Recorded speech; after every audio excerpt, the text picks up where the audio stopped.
right, folks, thank you so much for joining us again on another episode here of Underground Interviews.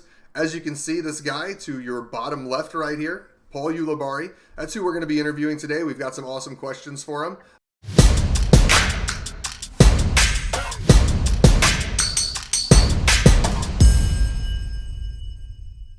So, Wes, how's it going? Oh, another great day, Pat. I take pride in really trying to come up with good player-specific questions. So hopefully people are liking these. But if there's any questions that I don't ask Paul today that you're curious about, be sure to leave them in the comments, and we'll get them over to Yuli, get you a reply, or we'll get Yuli in there to reply to them for you. So be sure to ask those in the comments if there are any. Thanks, Paul, for joining us. Definitely one of the most exciting moves of the offseason, and really excited to see you join the team. I know you've had a long history with the Discraft guys, so really cool to really see all the news behind this and see you join the good guys, if you will. Yeah, thanks, man. Super pumped and excited about 2019, and it's going to be definitely a good change for me. Absolutely. So we'll kick off kind of as we always do. We know you've been playing and touring for a long time, but how did you get your start with disc golf? One of my buddies actually took me out with his dad to play just like a casual round, and I got kind of hooked right away and started playing leagues, the next week, and never really stopped. Yeah. Nice. Okay. That's pretty much seems like the gist of what we're getting out of these interviews is they've grown into the sport from somebody else that's got them into it. So that's pretty exciting to hear that you were the same way. It was kind of dumb luck, honestly, because I ended up hitting a ace a couple weeks after I joined. Like, it was like super lucky, and I hit an ace. And at the local league that I was at, instead of giving money, they would give PDGA memberships to like juniors. Oh, sweet. And so I got my PDGA number like almost, I believe it was weeks or maybe like a month right after I just first started playing. So I didn't even know what it was, and I figured since I got it that disc golf wasn't very big, and I'm like, oh cool, I have membership. And then soon after that I started getting pretty good for a junior, and our local guys asked if I wanted to play a tournament, and I was like, yeah, that'd be fun. And they're like, well, you have to have a PDGA membership, and I'm like, oh, I have that. Here's my card.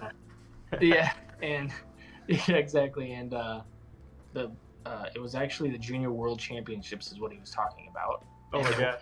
In Flagstaff, Arizona. Wow. My grandparents lived across the street from the park that one of the courses, and so my school that I was going to at the time actually signed me up.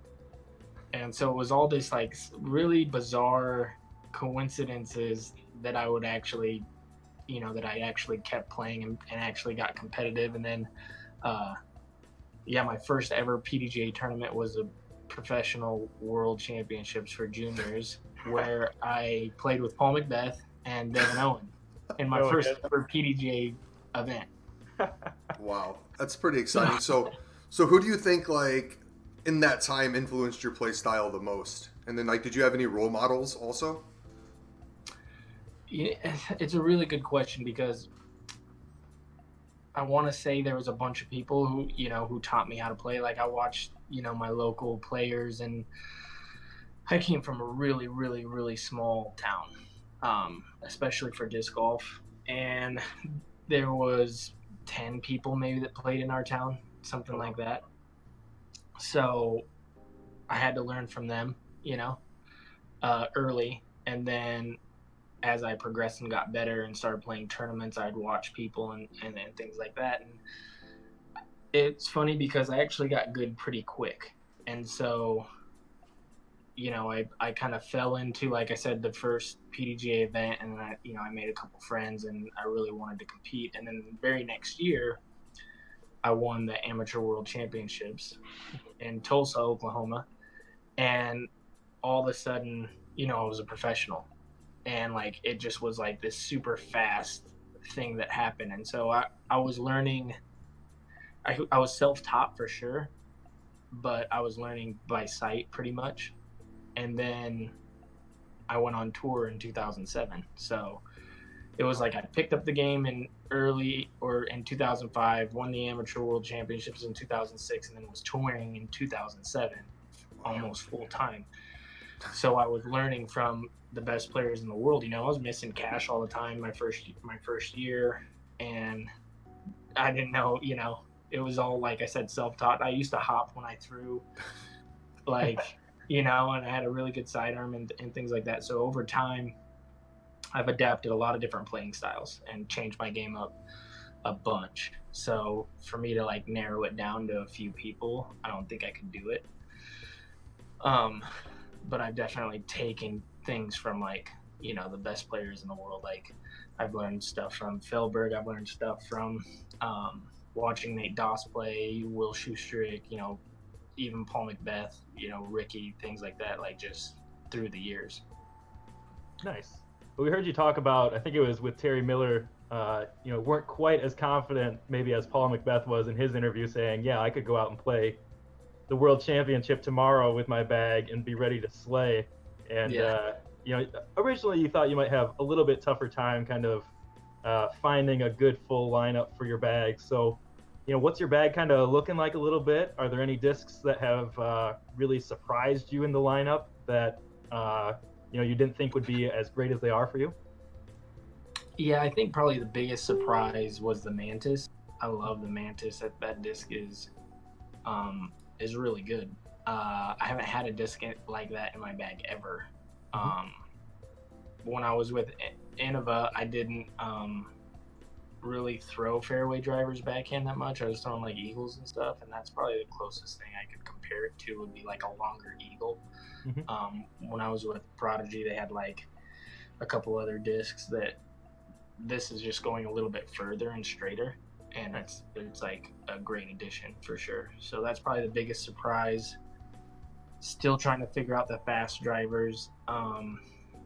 My playing style I think this last year's changed a little bit to where I was throwing a lot more flippy discs, and so that's been kind of a tough transition for me, is to find beat up, nukes and cranks and forces and stuff. Yeah, Discraft all day. Shout out to our group. I always post the videos on there. If you're looking for some used flippy stuff, just a random idea, post on there. I'm sure there'd be a lot of people that were super happy to see you come back to Discraft that would be willing to help you out with some cheap plastic to give you some stuff to tinker with. Yeah, man. Oh, thanks for that. I'll definitely, I'm definitely looking. So if anybody's listening and they have a beat-in, perfectly straight nuke or something like that, message me. I'll take it off your hands. And my two favorite discs in my bag besides the Mantis are the ugliest discs ever. Ones I found off the used racket spinners, and it's this wasp with this really bad dye on it, and then right all over it. Oh my gosh! I grabbed it randomly to try it out, try wasp out, again, and it was love it. First throw was so perfect, but it's the ugliest disc ever. So ugliest in the bag 2019 coming up. Right. Okay, so let's get on the opposite of ugly here, and let's talk about giveaways. So normally Wes or I do the giveaways, but actually this time Paul wanted to do the giveaway, and he has something here that he wants to tell you guys about and show you. That's right, man. I found in the stash one of these bad boys. Ooh. This is a swirly ESP special blend Buzzz, and one of you lucky people are going to end up with this, and it'll probably be signed at the end of the show as well. So to get this disc, all you have to do, comment down below, tell us what tournament or tournaments you think we're going to see Uli do the best at, or what ones we think we're going to see him pick up the W at and take home the win. And you know what? He actually said one more thing too. If we can get this video to 100 likes, that's it. He's going to actually give away a second disc down in the comments. So make sure you guys are putting those comments in. Make sure you're subscribing, and make sure you hit that like button so that you can get a second disc out of this. It doubles your chances. And I'll be really disappointed if this doesn't get 100 likes. So come on, guys. We can do this. I really. All right, we can do it. We can. Okay, so as someone who's been playing and competing for so long, What excites you the most about disc golf that really keeps you going and keeps you out there and competing? Well, for the competitive side, it is that elusive major. You know, I that's really what drives me at this point. I've really, as far as my own personal goals, I've accomplished a lot of things that I've wanted to in disc golf. But that major has just eluded me the last, you know, really, I've been really close for almost 10 straight years now, and once I get that, I think I'll be pretty satisfied with what I've accomplished, really. But that keeps me really motivated and keeps me in shape and keeps me, you know, practicing hard and trying not to lose a step to, you know, this younger generation so that I can get mine. Yeah, a lot of good up and comers too. Not making it easy for anybody, or guys like Paul who just Paul Macbeth, obviously, who have so much experience at that level and are still hungry too. We wanted to congratulate you again on being team captain for Team Discraft. That was a really cool addition to your move over to Discraft. And so we're kind of wondering, what qualities would you say make a good team captain, or, you know, a good teammate who's a good team captain? Sure, I think somebody who's just, you know, a positive guy on the course, maybe, you know, that obviously speaks volumes. But I mean, someone or something like that. Like I've been in the game a long time, and I feel like I have a lot of experience, and I've been, you know, through a lot of ups and downs and things like that. And also, I've had actually great mentors. You know, we talked about that a little bit earlier. As far as mentally, you know, I grew up in Arizona with Dan Ginley, who's you know, won the sportsmanship award. He's been a former team captain of Discraft. I think he was actually that right before me. So with all those things together, you know, I feel like I've molded into somebody who can definitely handle that responsibility. And yeah, I look forward to even the challenge of doing a really good job. Nice. Okay, so let's say a year from now, we're sitting here having an interview. Hopefully we have one much sooner than that. But I'm sure a year from now, within then, we're talking again. What would you have accomplished to really say that you've achieved what you've wanted to achieve this year? I just want to get better. You know, at the end of the year, if I can say that I you know, did better than, you know, 2018, then I feel like that'd be an accomplishment for sure. You know, I had a really good season and a really good finish to the season last year. Obviously, you know, we just spoke about this before, where I want to win a major. You know, I want to win the World Championships, U.S. Championships, European Championships. You know, I think those are the three that we have this year. So I'll be focused on those. And as long as it's not about winning those, as long as I make good runs at those tournaments, I'll be satisfied. Because I know if I, you know, put myself in position as much as I have, eventually, you know, it's just bound to happen for me. I feel like I've been too close, and I've been there a lot, and eventually, you know, a couple breaks will go my way, and I'll be hoisting the trophy. You're due. So that's all the questions. No, we have rapid fire questions, right? You're right. Yeah, that's all of our interview questions. So we will jump to the always fun rapid fire questions, and I did some research on good rapid fire questions. So these should be a lot of fun. All right, hit me. All right, are we ready, Pat? Yep, let's do it. All right, are you sure you're ready? I'm ready. All right, first. I feel like I need one of those little beepers. Our first one, Brian had kind of broke the news about the RV to us. So let's say the RV has a flat tire. Who are you making change it, Brian or Austin? Well, I don't want to have a flat tire 15 feet down the road, so it's gonna be Brian. If you could battle with any player one-on-one, who would it be? One-on-one. Rapid fire. Let's go, Ken Climo. Ooh, fun one. We've seen Austin Turner with his wolf stamps a couple of times. What is your spirit animal? Oh, I don't know. A raptor. Raptor. Ooh. If you could professionally play another sport, what would it be? Basketball. Forehand ace or backhand ace?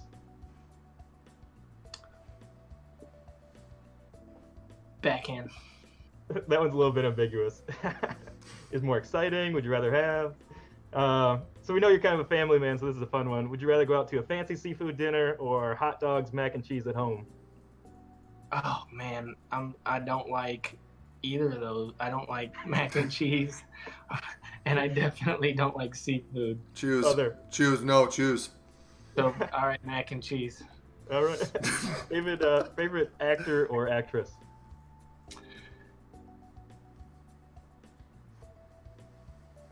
Dwayne Johnson. I like that one. Tournaments on the line, which would you rather be facing? 500-foot drive that you have to make or 60-foot putt? 60-foot putt. Tooth Fairy or Santa? Santa. And our last one, on a scale of 1 to 10, how excited are you for the Austin Turner live Q&A on Friday? 10. 10. 10. There's the plug. Austin Turner live Q&A this Friday, January 4th, 8 o'clock Eastern. We're going to be pulling the majority of the questions from the YouTube chat. So make sure you're showing up there, you're engaging, you're asking your questions. Austin's really fun. He's really silly. So we're expecting some goofy, exciting questions from you guys. So look forward to that. Was that all of the rapid fires? That was it. Yeah, that was 10. All right. Well, this is the time usually that I give whoever I'm interviewing a chance to really give shout outs to whoever they'd like to shout out that's helped them along the way, any sponsors, anything like that. So here's your 30 seconds a minute, Paul. Go ahead. Sure. So obviously Discraft, that goes without. My family have been super supportive. You know, my girlfriend Mercedes or Olivia have been insanely supportive. You know, want to thank God for giving me the ability to do what I love, and you know, just the local scene here in Arizona have been super supportive, and just everybody who supports Discraft, I really appreciate it, and I'm excited about this year and to see what it brings. So. And the Raptor. The Raptor. Raptor, yeah. The Raptor. All right, guys. So make sure you are subscribing. Get that bell on so that whenever we come out with the live interviews, they let you know right away. So you're not like finding this out 2 or 3 days later when you see it on Facebook or something like that. So subscribe, get the bell on, comment down below. What did we say? What tournament we're going to see Paul make one of his biggest splashes at this year, where we're going to see him out of a win. Let us know, too. Let us know where you think he's going to win a tournament, whether you think we're going to see a top 5 finish. Be specific. The more specific you are with these comments, the better chance you have at winning. And then smash that like button, because then we'll give away 2 discs. Ooh, nice. Cool. All right, guys. Peace out then. Thank you, guys.